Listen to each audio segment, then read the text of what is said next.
దేవునికి మహిమ కలుగును గాక. ప్రభు నామములో మీ అందరికి వందనాలు చెల్లిస్తున్నాను. నిర్గమాకాండం చూసుకుందామండి. నిర్గమాకాండం చూసుకుందాము. 20వ అధ్యాయం 1వ వచనం అందరం కలిసి చదువుకుందాం. 1-2 వచనాలు. దేవుడు ఈ ఆజ్ఞలన్నీ వివరించి చెప్పెను. నీ దేవుడైన యెహోవాను నేనే దాసుల గృహమైన ఐగుప్తు దేశంలో నిన్ను వెలుపలికి రప్పించితిని. నేను తప్ప వేరొక దేవుడు నీకు ఉండకూడదు. దేవుడు ఈ ఆజ్ఞలన్నీ వివరించి చెప్పెను.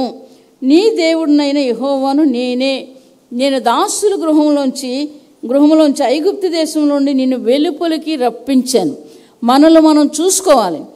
ఏ దాసత్వంలోంచి మనం బయటకు వచ్చాము ఏంటండి? అందరమే ఐగుప్తు దేశంలోంచి వచ్చిన వాళ్ళమే. ఎంతమంది ఒప్పుకుంటారు? విగ్రహారాధకులు. అది దేవుడికి ఇష్టం లేదు.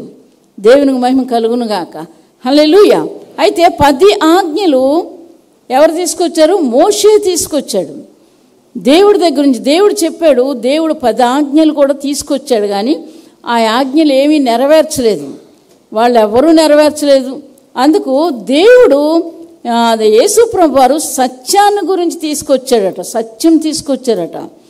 మోషే 10 ఆజ్ఞలు తీసుకొచ్చాడు. ఈవెన్ చెయ్యలేదు, నెరవేర్చలేదు. కానీ ఇక్కడ దేవుడు మాట చెప్తున్నాడు, నేనే దేవుణ్ణి. నిజంగానే ఐగుప్తు దేశంలోంచి భయంకరమైన శ్రమలు శత్రువులు వాళ్ళు పెడుతున్నప్పుడు వాళ్ళు అనుభవించి దేవుడు మాట చెప్పున బయటకు వాళ్ళు వచ్చారు. దేవునికి మహిమ కలుగునుగాక. హల్లెలూయా. సామెతల గ్రంథం చూసుకుందామండి. 9వ అధ్యాయం 10-11 వచనాలు అందరం కలిసి చదువుకుందామా? 9వ అధ్యాయం. దేవుని ఆజ్ఞలు ఆలకిస్తే ఏం జరుగుతాయో అక్కడ రాసి పెట్టారు. నా వలన నీకు దీర్ఘాయువు కలుగును, నీవు జీవించు సంవత్సరంలో అధికములగును. నేను 11వ వచనం చదువుతున్నాను. 10వ వచనం కూడా చదువుకుందాము. యెహోవా యందు భయభక్తులు కలిగి ఉండుటయే జ్ఞానమునకు మూలం, పరిశుద్ధ దేవుని గూర్చిన తెలివియు వివేచనకు ఆధారము. నా వలన నీకు దీర్ఘాయువు కలుగును, నీవు జీవించు సంవత్సరంలో అధికములగును. నీవు జ్ఞానమైన ఎడల నీ జ్ఞానము నీకే లాభమగును, నీవు అపహసించిన ఎడల దాన్ని నీవు భరించవలను. చాలు. దేవునికి మహిమ కలుగును గాక. ఇక్కడ దేవుడు ఆజ్ఞలు ఆలకిస్తే ఏం జరుగుతుంది, ఏమి జరుగుతుందని ఇక్కడ సామెతల గ్రంథంలో సొలొమోను అనుభవించి చెప్తున్న మాటలు. ఆలకించకపోతే ఏమైంది ఆయనకి? ఆలకించకపోయినప్పుడు ఏం చేశాడు? 11 గోత్రాలు లేకుండా చేశాడు. దావీదుని బట్టి 1 గోత్రాన్ని ఉంచాడు. దేవునికి మహిమ కలుగునుగాక. హల్లెలూయా. అయితే ఆ వ్యక్తి రాస్తున్న మాటలు ఇవి. ఏం చెప్తున్నారు? యెహోవా యందు భయభక్తులు కలిగి ఉండుటే జ్ఞానమునకు మూలము, పరిశుద్ధ దేవుని గూర్చిన తెలివియు వివేచనకు ఆధారము. నా వలన అంటే దేవుని వలన, నా వలన నీకు దీర్ఘాయువు కలుగును, నీవు జ్ఞానివైన నీవు జీవించు సంవత్సరములు అధికములగును. ఆజ్ఞలు ఆలకిస్తే జీవించే సంవత్సరాల్ని అధికముగా చేస్తాడు. ఏంటండి? లోకానుసారంగా జీవిస్తే కాదు. ఉద్యోగాలు ఉన్నాయి కాబట్టి మా ఉద్యోగాలు పోతాయి, లేదా మమ్మల్ని ఏదో చేస్తారు, అలాగా భయం కొలిది బ్రతుకుతారు. కొంతమంది భయంతో బ్రతుకుతారు. నిజంగానే ఆ పనులు జరుగుతాయి. ఎందుకంటే ఏది ఆలోచిస్తామో, ఏది తలంచుతామో అది జరుగుతుందట. అలాగని యోబు నేను ఏదైతే అనుకున్నానో అది జరిగింది. కాబట్టి చెడ్డ ఆలోచనలు ఆలోచించకూడదు, మంచి ఆలోచనలు ఆలోచించాలి. అందుకే నా కుమారుడా నీ హృదయం నాకు ఇవ్వమని దేవుడు చెప్తున్నాడు. సామెతల గ్రంథంలో చాలాసార్లు రాశాడు, క్రొత్త నిబంధనలు రాశాడు, పాత నిబంధనలు కూడా రాశారు. ఇవన్నీ కూడా ఎందుకు రాశారంటే నీ హృదయాన్ని నాకు ఇస్తే ఏముంటాయి? అందులో దేవుని మాటలు ఉంటాయి. ఆ మాటలు ఏం చేస్తాయి? మనిషిని బ్రతికిస్తాయి. దేవుడట మనిషి డబ్బు వల్ల బ్రతకడు, దేని వల్ల బ్రతకడు, కానీ దేవుని మాట వల్ల బ్రతుకుతాడు. అలాగని బైబిల్ రాస్తుంది. యేసు ప్రభు వారు చెప్తున్న మాటలవి. కాబట్టి ఏమి సంపాదించుకుంటున్నాం? ఏమని చెప్తున్నారు ఇక్కడ? నా వలన నీకు దీర్ఘాయువు కలుగును, నీవు జీవించు సంవత్సరంలో అధికములగును. కాబట్టి ఇక్కడ చెప్తున్న మాటలు వినడం నేర్చుకోవాలా? ఏంటంటే వినడం నేర్చుకోవాలా, జీవించడం నేర్చుకోవాలి. ఇంకో మాట చూసుకుందాం. 3వ అధ్యాయం సామెతల గ్రంథం 1-2 వచనాలు. నా ఆజ్ఞలను హృదయపూర్వకంగా గైకొనుము, నా కుమారుడా నా ఉపదేశమును మరువకము, నా ఆజ్ఞలు హృదయపూర్వకంగా గైకొనుము. అవి దీర్ఘాయువునకు సుఖజీవముతో గడుచు సంవత్సరములు శాంతిని నీకు కలగజేయును. దేవునికి మహిమ కలుగునుగాక. నా ఆజ్ఞలు ఆలకిస్తే నీకేమవుతుంది? ఏమవుతుందని ఇక్కడ చెప్తున్నాడు. నా కుమారుడా, నా ఉపదేశమును మరువకము, నా ఆజ్ఞలు హృదయపూర్వకంగా గైకొను. అవి దీర్ఘాయువును సుఖజీవముతో గడుచు సంవత్సరంలో శాంతిని నీకు కలగజేయను. సుఖజీవము, దీర్ఘాయువు ఎందులో ఉన్నాయి? ఆజ్ఞల్లో ఉన్నాయి.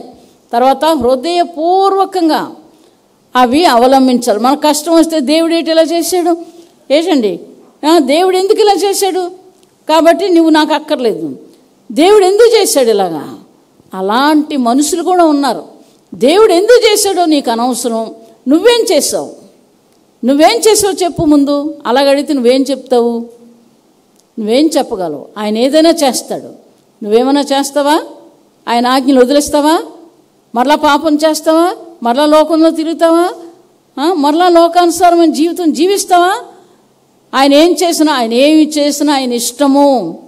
తల వంచుకొని జీవించడం నేర్చుకోవాలి. దేవునికి మహిమ కలుగునుగాక. హల్లెలూయా. ఇక్కడ అంటున్నారు ఏమన్నా, ఆజ్ఞలు హృదయపూర్వకంగా గైకొనుము. ఏం చెప్తున్నారు? అవి దీర్ఘాయువును సుఖజీవమును. సుఖజీవమును. ఒక దగ్గర అన్నారు, సుఖాశక్తురాలైనటువంటి కన్యక, నీకు శ్రమ. ఏమి సుఖం చూసుకుంటుంది? లోకానుసారం సుఖం చూసుకుంటుంది కాబట్టి నీకు శ్రమ. ఇక్కడ ఆయన ఆజ్ఞలు ఆలకిస్తే సుఖజీవనము, సుఖము, సుఖజీవము. అక్కడ చెప్తున్నారు ఏమని? అవి దీర్ఘాయువును సుఖజీవంతో గడుచు సంవత్సరములు. సంవత్సరాల తరబడి నిన్ను సుఖంగా జీవించే జీవితాలు దేవుడు ఇస్తాడు ఎప్పుడైతే ఆజ్ఞలు ఆలకిస్తామో. కాబట్టి ఏం చేస్తున్నామో మనం చూసుకోవాలి. దేవుడు ఒక మాట చెప్తే అది వదిలేసి ఇంకోటి పట్టుకోవడం ఏంటండి? అలా కాదు ఇలాగండం, ఇలా కాదు అలాగండం, ఇది దేవుడికి ఇష్టమైన జీవితం కాదు. దేవుడు ఏం చెప్తున్నాడో ఏంటంటే ఆలకించడం నేర్చుకోవాలి. చదివేటప్పుడు గ్రహించడం నేర్చుకోవాలి. ఇక్కడ ఏం మాట ఉంది? ఈ మాటలో ఏం రాస్తుంది? నాకు ఈ మాట వచ్చింది కదా, ఆ అధ్యాయం అంతా చదువుతున్నాను, అందులో ఏం రాస్తుంది నాకు, నా కోసం అని ఏం చేయాలి? గ్రహించడం నేర్చుకోవాలి, బ్రతకడం నేర్చుకోవాలి. అప్పుడు ఏం చేస్తున్నాడు? సుఖజీవనం ఇస్తాడట దేవుడు. దేవునికి మహిమ కలుగునుగాక. అలా జీవిస్తున్నామా? అలా జీవిస్తున్నామా? జీవించలేదు. ఇశ్రాయేలు 6 లక్షల మందిని నడిపిస్తే మోషే 2 మాత్రమే కనాన్ దేశం వెళ్ళారు. అంటే వాళ్ళిద్దరూ జీవించారు. 10 మంది కలిసి అబద్ధాలు ఆడారు. 12 మంది, అందులో 10 మంది అబద్ధాలు ఆడారు. వాళ్ళు బట్టలు చింపుకున్నారు. కాలేబు, యెహోషువ చింపుకొని ఏడుస్తున్నారు. 10 మంది కూడా చచ్చిపోయారు. అబద్ధాలు ఆడిన వాళ్ళు బ్రతికారా? బ్రతికారా? కనాను దేశం చూశారు వాళ్ళు. ఆ అంజూరపు పండ్లు చూశారు, ఆ ద్రాక్షపు అడలు చూశారు, అన్నీ చూశారు. అక్కడ ఉన్న మనుషులను చూశారు, దీర్ఘదేహులు వాళ్ళు. ఆ మనుషులు చూశారు. వాళ్ళకి దృష్టికి మేము మిడతలాగా ఉన్నాం, మేము కూడా మిడతలమే అని చెప్తున్నారు వచ్చి. అలాగున్నప్పటికీ కూడా మీరు అక్కడికే వెళ్ళండి అని దేవుడు చెప్తే ఆ మాట వినలేదు. వాళ్ళు అబద్ధాలు ఆడారు. దేవుని మాట, దేవుని రాజ్యం, ఆ కనాన్ దేశం పాలు తేనెలు ప్రవహించే దేశం అది. ఆ దేశం గురించి దేవుడు చెప్తుంటే ఆ దేశం గురించి అబద్ధాలు ఆడారు కాబట్టి మొత్తం 10 మంది కూడా చనిపోయారు. ఇశ్రాయేలు భయపడిపోయారు, వెళ్ళనివ్వలేదు దేవుడు. అప్పుడు చూసి ఏమన్నారు? మేము వెళ్ళిపోతాం అనేసి బలవంతాన్ని వెళ్ళారు. కానీ అక్కడ దేవుడు చెప్పాడు, మీరు వెళ్తున్నారా? ఏ కనానీయుల గురించి మీరు అనానీకుల గురించి మాట్లాడారో అదే వ్యక్తులు మిమ్మల్ని చంపేస్తారంటే అక్కడ కొండ మీదకి వెళ్ళేసరికి చచ్చిపోయారు. మేము వెళ్ళిపోతాం అంటున్నారు. ఇప్పుడు దాకా మాట్లాడలేదు, ఇప్పుడు ఆ 10 మంది చనిపోయారు. అప్పుడే వెళ్ళిపోతామని వెళ్ళిపోతున్నారు. వెళ్ళిపోయిన వాళ్ళు మధ్యలో చంపేశాడు దేవుడు. అటువంటి పరిస్థితులు తెచ్చుకోకూడదు మనం. కాబట్టి లోబడి ఉండడం నేర్చుకోవాలి, దేవునికి భయపడడం నేర్చుకోవాలి, దేవుని ఆజ్ఞను ఆలకించడం నేర్చుకోవాలి, దేవుని కొరకు జీవించడం నేర్చుకోవాలి. నీకేదైనా జరిగిందో ఆయన చూసుకుంటాడు. నీ వెనకాతలు ఎవరున్నారు? దేవుడు. భూమి ఆకాశాలు కలగజేసిన దేవుడు నీకు తోడు ఉన్నాడు. ఎవ్వరు నీ తల వెంట్రు కూడా రాల్చలేరు. అయితే పరిస్థితులను బట్టి భయం వేస్తుంది. ఈ భయంకరమైన పరిస్థితులు ఏంటి? ఒంటరి జీవితాల్లో భయమే వేస్తుంది. మనుషులంగా భయపడతాం, కానీ దేవుని చూసినప్పుడు మహాధైర్యం కలుగుతుంది. దేవుడు ఎక్కడ నిలబెట్టాడు? మళ్ళీ తీసుకొచ్చి ఇక్కడ నిలబెట్టాడు. ఎంత గొప్ప దేవుడు! దేవునికి మహిమ కలుగునుగాక. హల్లెలూయా, హల్లెలూయా. మరి ఆ 10 మంది చచ్చిపోయినప్పుడు అబద్ధాలు ఆడిన వాళ్ళు బ్రతుకుతారా? మోసాలు, అన్యాయాలు, అక్రమాలు ఇవి చేస్తే బాగుంటారా? అలా చేయమని దేవుడు చెప్పాడా? అలా చెప్పలేదు కదా. సత్యంగా బ్రతుకు, నీతిగా బ్రతుకు, యథార్థంగా బ్రతుకు, నిర్దోషమై బ్రతుకు అని చెప్పాడు దేవుడు. దానికోసం బ్రతకడం నేర్చుకోవాలి. దేవునికి మహిమ కలుగునుగాక. నీ జీవితంలో ఎన్ని కష్టాలు వచ్చినా సరే దానికోసం బ్రతకడం నేర్చుకోవాలి. సామెతల గ్రంథం 4వ అధ్యాయం చూసుకుందామండి. 4, 5, 6 వచనాలు. ఇక్కడ దేవుని మాట ఎంత మంచి మాట. ఆయన నాకు బోధించుచు. నీకు బోధించవలసిన పనే ఉంది. నువ్వు ఎలా పోతే ఏమి అవసరమా? నువ్వు ఎలా పోతే అవసరం ఆయనకి? ఎంతోమంది రోగాలతో చచ్చిపోతున్నారు. ఎంతోమంది భయంకరమైన జీవితాలు జీవించి ప్రాణాలు లేవు. యాక్సిడెంట్లు ఏంటంటే పిల్లల్ని చంపేసుకుంటున్నారు, భర్తలు చంపేసుకుంటున్నారు, భర్తల భార్యలు చంపేసుకుంటున్నారు. భయంకరమైన రోజుల్లో ఉన్నాం. దేవుడు చెప్పిన మాట ప్రతిదీ కూడా నిరార్థకమగదు, అవ్వదు. అది జరుగుతుంది. జనం మీదకి జనము, రాజ్యం మీదకి రాజ్యము, మనుషుల మీదకి మనుషులు. ఇప్పుడు జరుగుతున్నాయా లేదా? నువ్వు నేను ఎందుకు బాగున్నావు? దేవుడు తోడై ఉన్నాడు. దేవునికి మహిమ కలుగునుగాక. హల్లెలూయా, హల్లెలూయా. ఇరుకులో విశాలత కలగజేస్తున్నాడు దేవుడు. ఏంటంటే అందుకు ఇక్కడ ఆయన నాకు బోధించుచు నాతో ఇట్లను, నీ హృదయము పట్టుదలతో, దేంతో? పట్టుదలతో నా మాటలు పట్టుకొననిమ్ము. అవును, వాగ్దానం ఇచ్చావు, వాగ్దానం జరగలేదే, ఇంకోటి జరుగుతుందే. జరగని. దేవునికి మహిమ కలుగునుగాక. ఆఖరికి ఏం జరుగుతుంది? ఆయన మాటే జరుగుతుంది. ఎంతమంది నమ్ముతున్నారు? దేవునికి మహిమ కలుగునుగాక. ఆయన మాట జరుగుతుంది కానీ ఇంకే మాట కూడా జరగదు. ఎన్ని అనుకున్నా, ఎన్ని చేసినా, మీరు మీరు తల కిందన పెట్టి కాళ్ళు పైకి ఎట్టినా మీకు ఏమీ జరగదు కానీ ఆయన మాట జరుగుతుంది. దేవునికి మహిమ కలుగునుగాక. హల్లెలూయా. దావీదు ఎన్నో యుద్ధాలు చేస్తున్నటువంటి వ్యక్తి. దావీదును చంపేద్దామని ఒకడు అనుకున్నాడు. ఏంటండి, అతను నీరసపడగా దావీదును చంపేద్దాం అనుకునేసరికి అక్కడ ఉన్నోడు లేచి దావీదుకి వ్యతిరేకంగా వెళ్ళి యుద్ధం చేసి అవతలను చంపేశాడు. అంటే అక్కడ చంపలేడా దావీదుని? చాలామంది ఉన్నారు, వాళ్ళు తాను దొరికాడు అనుకున్నాడు. నీరసపడిపోయాడు దావీదు. నీరసంగా ఉన్న పరిస్థితులు చూసి చంపేద్దాం అనుకున్నాడు. కానీ దేవుడు అతను చంపనివ్వలేదు. దేవునికి మహిమ కలుగునుగాక. దేవుడు చేస్తాడు, అన్యాయం చేస్తాడా మీ జీవితాల్లో? దేవుడు మీకు తోడై ఉన్నాడు. నమ్మడం నేర్చుకోవాలి. దేవునికి మహిమ కలుగునుగాక. హల్లెలూయా. దావీదు చెప్పి, నీ పితరుల యొద్దకు నువ్వు చేరబోతున్నావు కాబట్టి నీ కుమారుడికి సింహాసనం మీద కూర్చోబెట్టమని దేవుడు చెప్పినప్పుడు సొలొమోను రాజుగా చేసి అతని పితరుల దగ్గరికి వెళ్ళిపోయాడు దావీదు. దేవునికి మహిమ కలుగునుగాక. హల్లెలూయా. దావీదు ఎన్నో మాటలు చెప్పాడు. ఏంటండి, సొలొమోనుతో, ఫలానా ఒకడు నాకు అన్యాయం చేశాడు, వాడి గురించి నువ్వు జ్ఞాపకం చేసుకో. ఫలానా ఇద్దరు నాకు అన్యాయం చేశారు, వాళ్ళ గురించి జ్ఞాపకం చేసుకో. ఫలానా లాకీస్ అన్న వ్యక్తి నేను ఈ కొండ మీద పర్వతం మీదకి వెళ్ళిపోయినప్పుడు రొట్టెలు, జున్నుగడ్డలు అన్నీ తీసుకొచ్చి ప్రతిరోజు కూడా 400 మందికి ఇచ్చాడు. అతన్ని జ్ఞాపకం చేసుకో. అతనున్న చుట్టూ ఉన్న స్థలాలన్నీ అతనికి రాజ్యంగా అతను ఏర్పాటు చేయంటే అదే పని సొలొమోను మహారాజు చేశాడు. దేవునికి మహిమ కలుగునుగాక. హల్లెలూయా. సొంత అన్న చేసిన దాన్ని తల్లి దగ్గరికి వెళ్ళిపోయాడు. అప్పుడే రాజుగా అయిపోయి ఊరేగించేసుకుంటున్నాడు. ఎప్పుడైతే మరి దావీదు సొలొమోను మహారాజుగా చేశాడో అప్పుడు భయపడి దిగిపోయి తల్లి దగ్గరికి వెళ్ళి పలానా అమ్మాయినిచ్చి పెళ్లి చేయమని సొలొమోనుకి నువ్వు చెప్తే వింటాడని చెప్తే అలాగే విన్నాడు. నా అన్నకాడ విన్నాడు. కొన్ని రోజులు పోయాక చంపేశాడు సొలొమోను అన్ననే. ఎందుకు? తండ్రి చెప్పిన మాట విన్నాడు. దేవునికి మహిమ కలుగునుగాక. హల్లెలూయా, హల్లెలూయా. తండ్రి న్యాయంగా, నీతిగా, యథార్థంగా నడుచుకున్నాడు కాబట్టి దావీదుకు చెప్పి తన రాజ్యంలోకి తీసుకెళ్ళాడు. దేవునికి మహిమ కలుగునుగాక. హల్లెలూయా, హల్లెలూయా. కాబట్టి ఇక్కడ ఏం చెప్తున్నాడు? నా ఆజ్ఞలు గైకొన్నేళ్ళ నీవు బ్రతుకుదువు. ఆజ్ఞలు ఆలకించరు కాబట్టి ఏంటంటే కొంత టైం అయ్యేసరికి చెప్తాడు దేవుడు. ఏంటండి, బాగానే ఉన్నామండి, బాగున్నాం, మంచి బలం ఉంది, కండలు ఉన్నాయి, నడుస్తున్నాం, ఇంత తింటున్నాం, ఈయన డబ్బులు సంపాదించుకున్నాం, ఇంత బాగా కట్టుకుంటున్నాం, మంచి బట్టలు వేసుకున్నాం, బాగున్నాం అనుకుంటారు. వాక్యము నిన్ను పట్టుకుంటుంది ఏదో ఒక రోజు. తప్పించుకోలేరు. దేవుడి నుంచి తప్పించుకోలేరు. మనుషుల నుంచి తప్పించుకోగలరు కానీ దేవుడి నుంచి మాత్రం ఎప్పుడు తప్పించుకోలేరు. అందుకే భయపడి బ్రతకడం నేర్చుకోవాలి. దేవునికి భయపడిన బ్రతకడం నేర్చుకోవాలి కానీ ఏ మనుషుడికి భయపడి బ్రతకక్కర్లేదు. దేవునికి మహిమ కలుగును గాక. నీకు చావు మరణం వచ్చిందనుకో, చీమ కుడితే చచ్చిపోతావు. చీమ కుడితే చాలు చచ్చిపోతావు నువ్వు. దేవుడే ఉన్నాడు అనుకో, దేవుడు ఏం చెప్తున్నాడు? నాజ్ఞల గైకొనియడలా నువ్వు బ్రతుకుదువు. నాజ్ఞల గైకొనియడలా నువ్వు బ్రతుకుదు అంటే ఏం ఆజ్ఞలు ఉన్నాయి, ఏం చెప్తున్నారు అతను?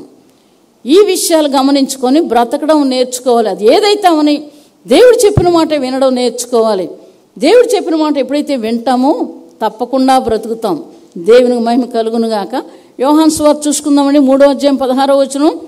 యేసు ప్రభు వారు ఈ మాటలు చెప్తున్నారు. ఆయన, నా యందు విశ్వాసం ఉంచిన వాడు ఎన్నడూ చనిపోడు. విశ్వాసం ఉంచాలా, బ్రతకాలా? చదువుతారా? యోహాను సువార్త 3వ అధ్యాయం 16వ వచనం. దేవుడు ఏం చేశాడట? లోకాన్ని ఎంతో ప్రేమించాడట. లోకాన్ని ఎంతో ప్రేమించాడు దేవుడు. కాబట్టి ఆయన అద్వితీయ కుమారుని యందు విశ్వాసం ఉంచడానికి దేవుడు ఆయన్ని మనకు అనుగ్రహించాడట. దేవునికి మహిమ కలుగునుగాక. హల్లెలూయా, హల్లెలూయా.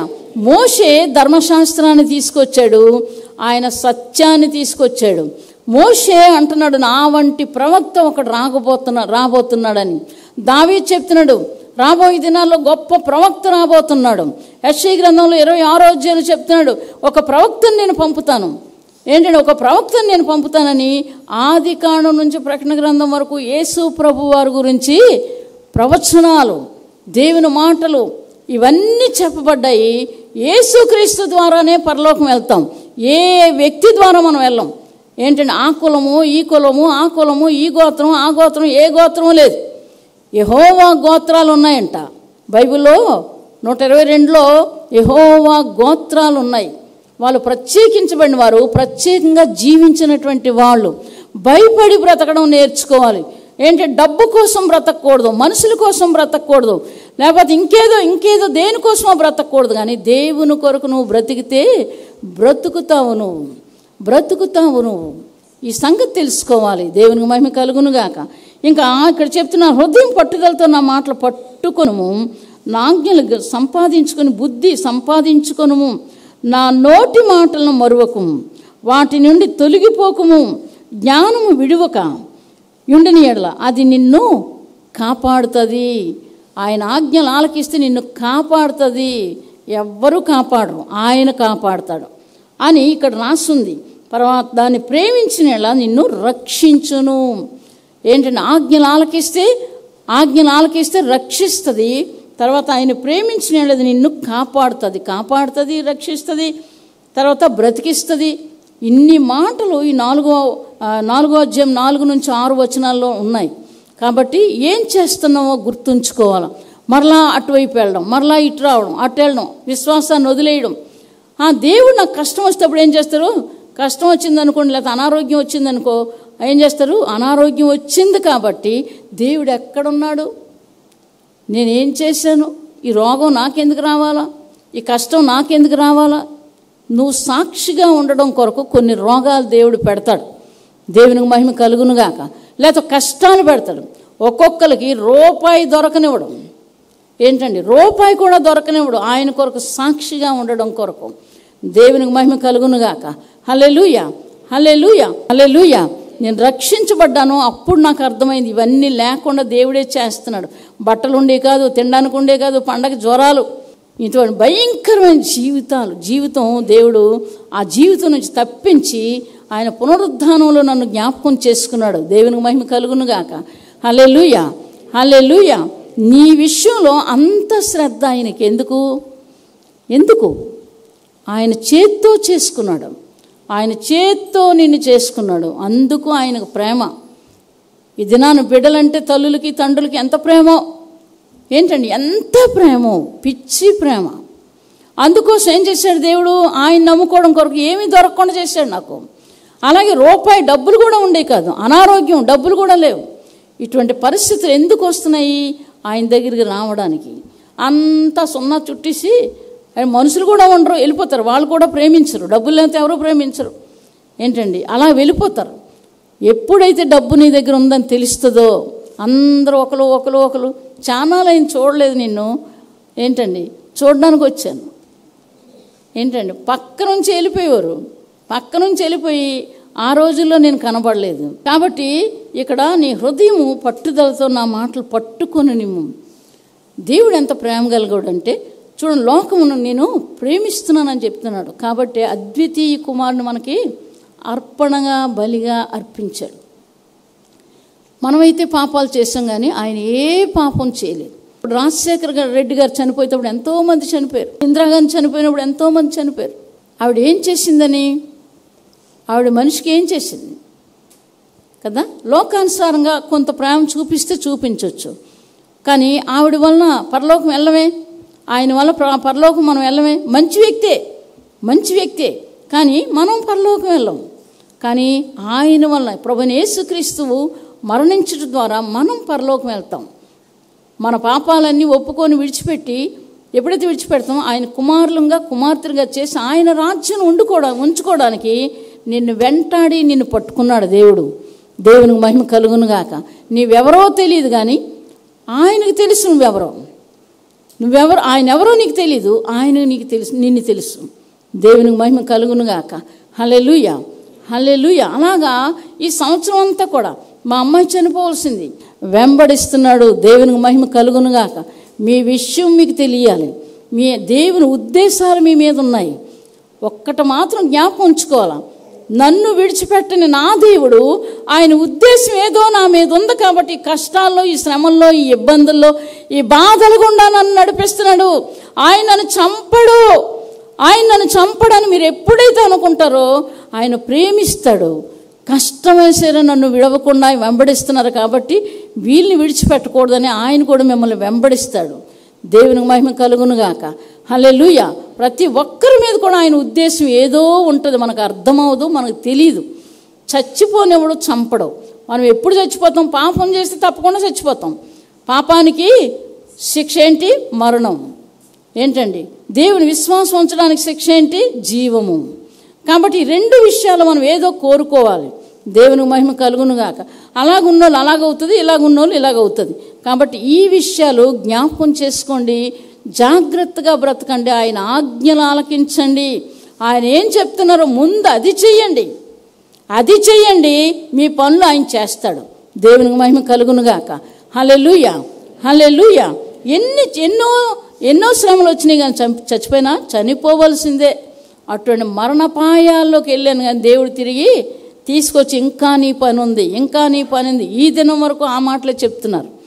దేవునికి మహిమ కలుగును గాక. హల్లెలూయా, హల్లెలూయా. కాబట్టి ఆయన చెప్తున్నారు, ఆజ్ఞలు గైకొని ఏళ్ళ నువ్వు బ్రతుకుతావు. ఏ రోగం వచ్చినా సరే పర్వాలేదు, చచ్చిపోయావా లేపుతాడు ఆయన. ఏంటంటే 10 నిమిషాలు చచ్చిపోయిందండి, 10 నిమిషాలు ఆయన చచ్చిపోయింది, బ్రతికిసింది మళ్ళీ. ఏంటి విషయం? అలాగ అనుకుంటాం మనం. దేవుడు చేస్తాడు, నువ్వు చేయలేవు, ఎవరు చేయలేరు, కానీ ఆయన చేస్తాడు. నమ్ముతున్నారా? ఆయనకి చప్పట్లు కొడదామండి ఒకసారి. దేవుని మహిమ కలుగునుగా. హల్లెలూయా. 1వ రాజులు చూసుకుందామండి. 1వ రాజుల గ్రంథం 6వ అధ్యాయం 12-13 వచనాలు. ఈ మందిరం నీవు కట్టుచున్నావే, నీవు నా కట్టడలను న్యాయ విధులను అనుసరించి నడుచుకొనుచు నేను నియమించిన ఆజ్ఞలన్నిటినీ గైకొని నీ ఎడల నీ తండ్రి అయిన దావీదుతో నేను చేసిన వాగ్దానమును నీ పక్షంగా స్థిరపరిచెదను. నా జనులని ఇశ్రాయేలును విడిచిపెట్టక నేను వారి మధ్య నివాసము చేసేదను. దేవునికి మహిమ కలుగునుగాక. హల్లెలూయా, హల్లెలూయా. ఇక్కడ దేవుడు చెప్తున్నాడు, దేవుడైన యెహోవా సొలొమోనుతో చెప్తున్నాడు ఏమని, నేను నియమించిన ఆజ్ఞలన్నిటినీ గైకొంటే ఏం చేస్తాను, నీ తండ్రి అయిన దావీదుకు నేను చేసిన వాగ్దానం నీ పక్షంగా స్థిరపరచుదును. ఎంత గొప్ప మాట అండి ఇది. ఇక చూసుకుంటే 3వ అధ్యాయం 14వ వచనం, మరియు నీ తండ్రి అయిన దావీదు నా మార్గంలో నడిచి నా కట్టడలను నేను నియమించిన ధర్మం అంతటినీ గైకొన్నట్లు నీవు నడిచి వాటిని గైకొనేలా నిన్ను దీర్ఘాయుష్మంతునిగా చేసేదను. ఎంత గొప్ప గొప్ప వాగ్దానాలు మరి సొలొమోను మహారాజుకి ఇచ్చాడు. దేవునికి మహిమ కలుగునుగాక. నిలబడ్డా? ఉన్నాడా? లేడు. 60 మంది ఉపపత్నులు, 1000 మంది భార్యలు, ఇంకా ఇలాంటి భయంకరమైన పనులు చేయడాన్ని దేవుడు రాజ్యం లేకుండా చేశాడు. ఆ దేవుడు ఏదైనా చేయగలడు. కానీ మనం జాగ్రత్తగా బ్రతకడం నేర్చుకోవాలి. దేవునికి మహిమకరంగా జీవించడం నేర్చుకోవాలి. దేవుని ఆజ్ఞలన్నీ ఆలకించడం నేర్చుకోవాలి. అది ఆయనకి ఇష్టం. ఆజ్ఞలన్నీ ఆలకించాలి. ఒక్కటి కాదు అన్నీ ఆలకించాలి. హెబ్రీయుల పత్రిక చూసుకుందామండి. 7వ అధ్యాయం 14, 15, 16 వచనాలు. మన ప్రభువు యూదా సంతానమందు జన్మించుననుట స్పష్టమే. అక్కడ చెప్తున్నారు ఏమని? పౌలు చెప్తున్న మాటలు. ఆ గోత్ర విషయంలో యాజకులను గూర్చి మోషే ఏమీ చెప్పలేదు. ఏంటండి? మోషే యాజకుల గురించి ఏమీ చెప్పలేదట, ఆ గోత్రం గురించి. అయితే ఇక్కడ దేవుడు ఏం చెప్తున్నాడు? మరియు ప్రభు యూదా సంతానమందు జన్మించుననుట స్పష్టమే. ఆ గోత్ర విషయంలో యాజకులను గూర్చి మోషే ఏమీ చెప్పలేదు. మరియు శరీరానుసారంగా నెరవేర్చబడు ఆజ్ఞల గల ధర్మశాస్త్రమును బట్టి కాక నాశనము లేని జీవమునకున్న శక్తిని బట్టి నియమించబడి మెల్కీసెదెకు పోలినవాడైన వేరొక యాజకుడు వచ్చి ఉన్నాడు. కావున మేము చెప్పిన సంగతి మరింత విశదమై ఉన్నది. జ్ఞానేనగా నీవు నిరంతరము మెల్కీసెదెకు క్రమం చొప్పున యాజకుడువై ఉన్నావు. ప్రభుని యేసుక్రీస్తు వారి గురించి చెప్తున్న మాటలు, ఆయన ఆజ్ఞలు తీసుకొచ్చాడు కానీ కొన్ని నెరవేర్చలేదు. యాజకుల గురించి ఏమీ చెప్పలేదు మరి మోషే. కాబట్టి ఈయన గురించి ఇక్కడ చెప్తున్నారు. యూదా సంతానం, యూదుల కొరకు యేసు ప్రభు వారు వచ్చారు. ఆయన వచ్చి వాళ్ళే పెట్టారు కష్టాలు, వాళ్ళ కొరకు మరణించారు. నేను మీ కొరకు వచ్చానంటే వద్దు, మాకు ఏంటి మా పిల్లల మీద మా మీద నీ రక్తం ఉండాలి అని చెబుతారు వాళ్ళు ఇశ్రాయేలీలు. కాబట్టి ఆ శాపం అలా వెంటాడింది వాళ్ళని. వాళ్ళు చేసే పనులన్నీ కూడా అక్కడ మరి ఇశ్రాయేల్ దేశంలో వారు ఏం చేశారు? ఇప్పుడు దాకా చేశారు అని అంటున్నారు. అవి మంచి పనులు కాదే. మారు మనసు పొందిన తర్వాత ఆయన పశ్చాత్తాపం పడ్డాడట. దేవుడు పశ్చాత్తాపం పడి వారు ఏడుస్తుంటే ఒక ప్రవక్తను పంపించేవాడు. అలాగా న్యాయాధిపతుల్లో తర్వాత చూస్తే మరి న్యాయాధిపతులు యెహోషువ గ్రంథంలో ఈ మాటలు రాస్తాడు దేవుడు. వారు కన్నీరు చూశారు. జయం రాలేదు వాళ్ళకి.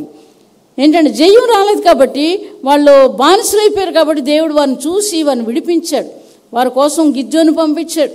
ఇంకా తర్వాత ఇంకా చాలా బారాకును పంపించాడు, యెఫ్తాను పంపించాడు. దేవుడు ఇలా పంపిస్తూనే ఉన్నాడు. వాళ్ళు ఎప్పుడైతే చనిపోయారో న్యాయాధిపతులు మరలా వీళ్ళు పాపం చేయడం మొదలుపెట్టారు. వారు చేస్తున్న పనులు ఎక్కడ ఆజ్ఞలు ఆలకించారు? వాళ్ళు ఎక్కడ ఆలకించారు?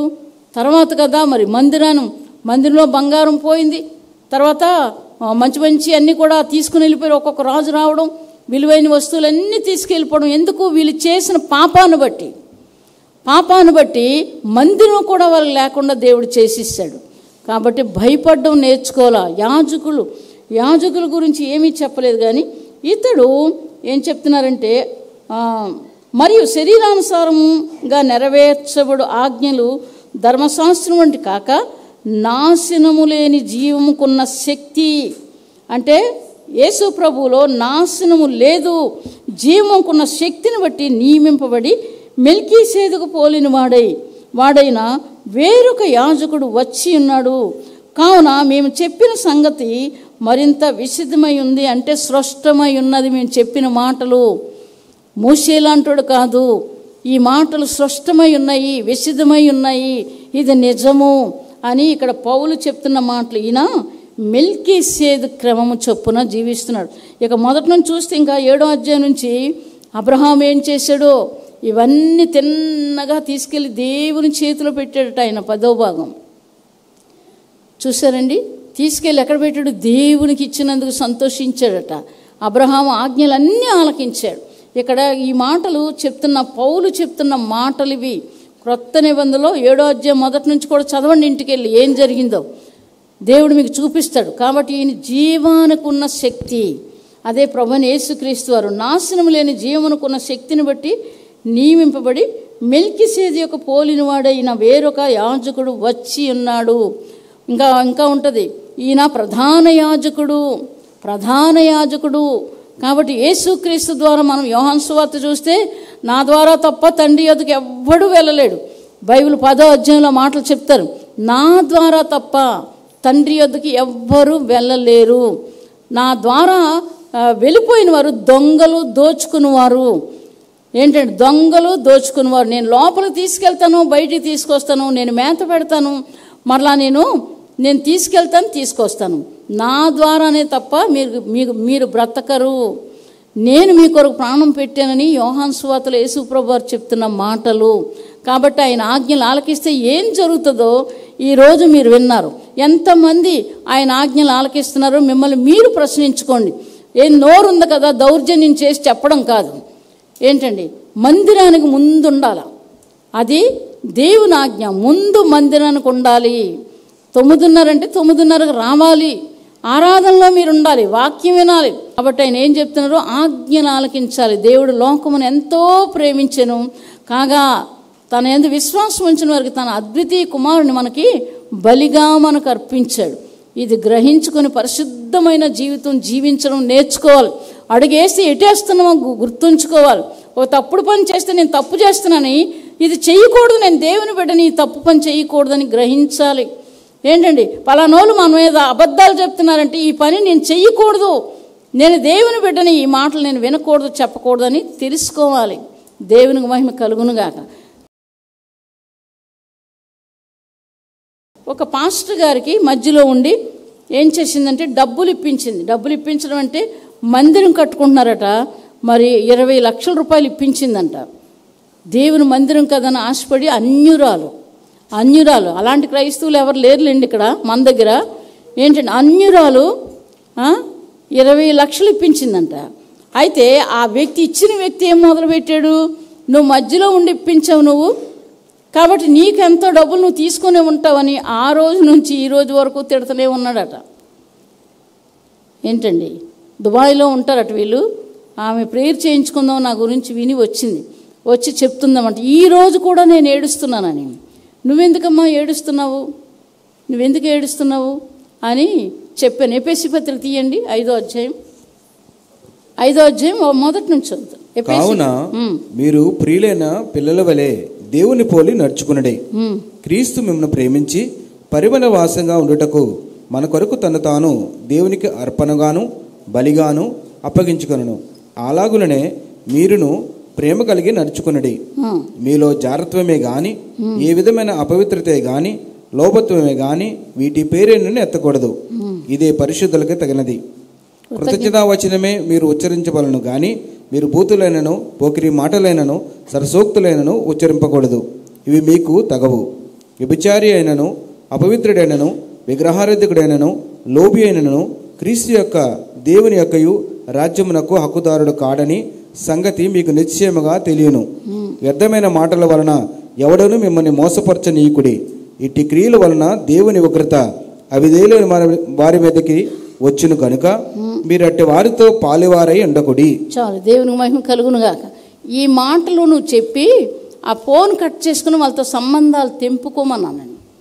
ఏంటండి, మీరు తీసుకోలేదు, దేవుడు చూస్తున్నాడు అంటే ఎవరు వింటారు? మా సంగతి ఎవరు వింటారు? దేవుడు వింటాడు, తప్పకుండా విన్నాడు, మమ్మల్ని ఒక కొలికి తీసుకొచ్చాడు. దేవునికి మహిమ కలుగునుగాక. ఏడుస్తుంది ఊరికను, నేనేమీ తీసుకోలేదు, మందిరమే వాళ్ళు కట్టారు కానీ నేనేమీ తీసుకోలేదు. కానీ ఈ మాటలు ఈ రోజు వరకు నన్ను తిడుతుంటే నాకు ఎంతో బాధేస్తుంది. అంటే ఈ మాటలు నువ్వు చెప్పు, నిజంగా క్రైస్తవుడైతే వింటాడు. క్రైస్తవుడు కాదు కాబట్టి ఆ మాటలు మాట్లాడుతున్నాడు. కాబట్టి అటువంటి వాళ్ళతో నువ్వు కూడకూడదని నేను కొన్ని మాటలు చెప్పిన తర్వాత ఆవిడ విని నేను అలాగే చేస్తానని అన్నది. కాబట్టి మీరు కూడా ఇదే విధంగా జీవించడం నేర్చుకోండి. ఆయన ఆజ్ఞలు ఆలకించండి. ఏదైనా సరే మీరు వినడమే నేర్చుకోవాలి. ఆయన మాట వినండి, మీరు బ్రతుకుతారు. దేవునికి మహిమ కలుగునుగాక. దేవుడి మాటలు దీవించునుగాక. ప్రార్థన చేసుకుందామండి. సర్వశక్తిమంతుడు, అద్వితీయుడు, దేవా మహారాజు, నాయనా నీకు వందనాలు. నాయనా నీకు వందనాలు చెల్లిస్తున్నాం. నాయన సాష్టాంగంగా ప్రభా నాయన నమస్కారాలు చేస్తున్నాం. నాయనా నీకు వందనాలు. తగ్గించుకునే జీవితాలు మాకు దయచేయండి. నీ పాదాలు పట్టుకునే భాగ్యం మాకు దయచేయండి. నీ ఆజ్ఞలన్నీ ఆలకించే జీవితాలు మాకు దయచేయండి. ప్రతి ఒక్కరితో మాట్లాడండి. వారి హృదయాలు తెరిచి నాయన నీ కొరకు నాయన తెరిచేలా సహాయం చేయండి. వింటున్నారో లేదో మీకు తెలుసు కాబట్టి ప్రభా నాయన మీరు మార్చండి, మారు మనసు రక్షణ దయచేయండి. ప్రభా నీకు వందనాలు చెల్లిస్తున్నాం. వాక్యానుసారం ఆయన జీవితం దయచేయండి. ఆజ్ఞ అతిక్రమే పాపమని సమూయేలు చెప్తున్నాడు. దేవా నీకు వందనాలు. నీ బలులు ఎవరికి కావాలి, అక్కర్లేదని చెప్తున్నాడు. నాయన యెహోవా ఆజ్ఞ ఆలకించలేదు కాబట్టి నీ రాజ్యం నీ పొరుగువాడైనటువంటి దావీదుకి ఇస్తానని చెప్పినట్లుగా నాయన వాక్యం ఉంది. ఆజ్ఞ వినలేనటువంటి ప్రతి ఒక్కరితో మాట్లాడి దర్శించండి నాయన నీకు వందనాలు. మీ దయాదాక్షిణ్యాలు కరుణా కటాక్షాలు ఉంచండి ప్రభా. నాయన బ్రతకడానికి సహాయం చేయండి. దీర్ఘాయువు మాకు దయచేయండి. సుఖ జీవనం దయచేయండి ప్రభా. నాయన నీకు వందనాలు చెల్లిస్తున్నాం. మీ గొప్ప కార్యాలు విడుదల చేయండి ప్రభా. నీకు వందనాలు చెల్లిస్తున్నాం. నాయన మాకు విడుదల ఇస్తున్నందుకు వందనాలు. నాయన అందరికీ విడుదల ఇస్తున్నందుకు వందనాలు. మాకు విడుదల ఇస్తున్నందుకు మీకు వందనాలు. మీ దయాదాక్షిణ్యాలు కరుణా కటాక్షాలు మా పై నుంచి నడిపించమని యేసుక్రీస్తు నామమున ప్రభా ప్రతి ఒక్కరిలో ఈ మాటలు ఉంచమని ప్రభా సాతానుడు ఎత్తుకెళ్లకుండా సహాయం చేయమని యేసుక్రీస్తు నామమున అడిగి వేడుకొని ప్రార్థిస్తున్నాం తండ్రి. ఆమేన్. హల్లెలూయా, హల్లెలూయా.